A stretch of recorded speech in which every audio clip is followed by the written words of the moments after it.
Hello and welcome to my latest weekly video news from Madison's. Well, Rightmove, don't we all have a great affection for it?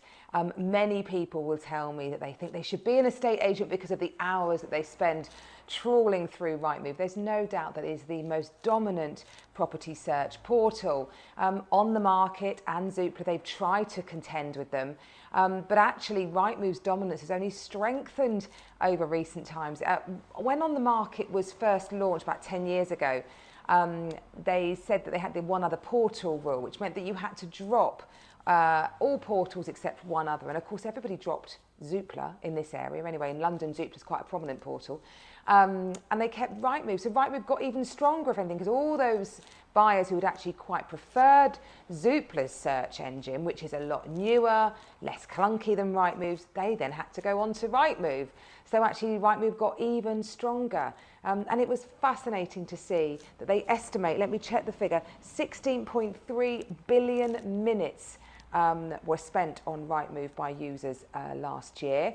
And that equates to every single man, woman and child in our country spending 4 hours in the year on the portal searching. So it is really dominant, and its dominance grew during the pandemic.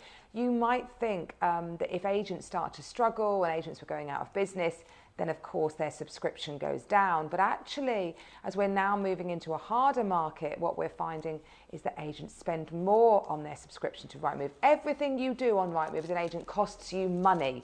So if you want to have premium listings, featured listings, anything to try and push your sellers' properties a bit more, they charge you for it. So yeah, they just continue to grow in strength and strength, and showing what a generation ago we couldn't have imagined, how we would change how we search for properties. And another then really interesting report came out from the Homeowners Alliance about what is your best time in terms of time on the portals to getting your maximum price. And they worked out it was 9 days. So as you can see from this graph here, if you go under offer within 9 days, on day 9, of listing, then you will get about 101.7% of your asking price. That starts to slip down a bit. So if you go under offer 3 months or more, then 95% of your asking price. There's an absolute correlation between time on market and percentage of price achieved. It's called buyer proof. I mean, people, if something hasn't sold, then they assume it's overpriced and they want a discount on it. But in those early days, you can attract more than one buyer, get a sense of competition, and that's what drives your price up generally. But the research didn't look at the effects of overpricing, which is a bit of an issue in the market at the moment. I do feel most estate agents now are trying to be realistic with their potential clients and explain that prices are down about 4% from what they were last year. But sellers still want to give it a go. They still want to try it, see what happens. They've anchored onto a figure that you might have told them, or they saw a neighbour's house go for. Very difficult to get them to move off that. And they'll often say, well, I'd rather try at the higher price and reduce if need be. So it'll be really interesting to see if they overlay that with what happens with the effects of overpricing, which is a more recent phenomenon that we're seeing in the market as buyer and seller expectations continue to try and realign a bit. Well, the super prime market in London, the ultra prime, it's defined as anything that's worth £25 million or more. And interestingly, had a bit of a hit during the pandemic, didn't do so well. But recent research shows that more ultra prime transactions happened in London and New York. They were the two most dominant cities than any other city in the world. New York saw a bit of a decline, actually, down about 35%, but London were up 23%. They had 25 transactions at that ultra prime level.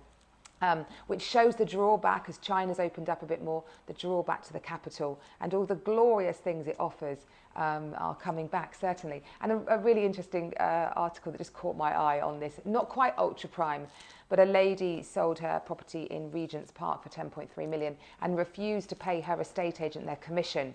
So the estate agent took her to court and they won. She felt they'd acted negligently, that they hadn't revealed offers to her, but the court ruled that they had. And actually this agent done a pretty good job. They've managed to sell a property that had been on the market for 3 years.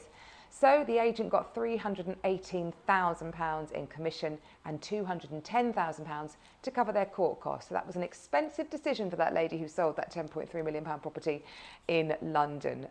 Yeah, but she's obviously sitting on quite a bit, so hopefully she did okay.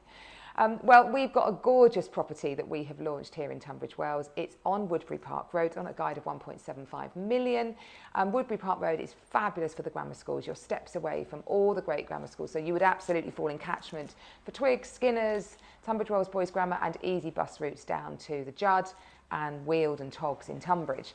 So great for secondary schooling, great for primary schooling as well. St John's a very, very strong primary school, and the St John's community is great. It's got so much great pubs, restaurants, shops. It's got a real independent vibe going on there. This house, 6 bedrooms, beautiful garden, lovely arts and crafts, example of Victorian architecture, beautifully presented, off-road parking, and on at a guide of 1.75. If you'd like more details, please give us a call.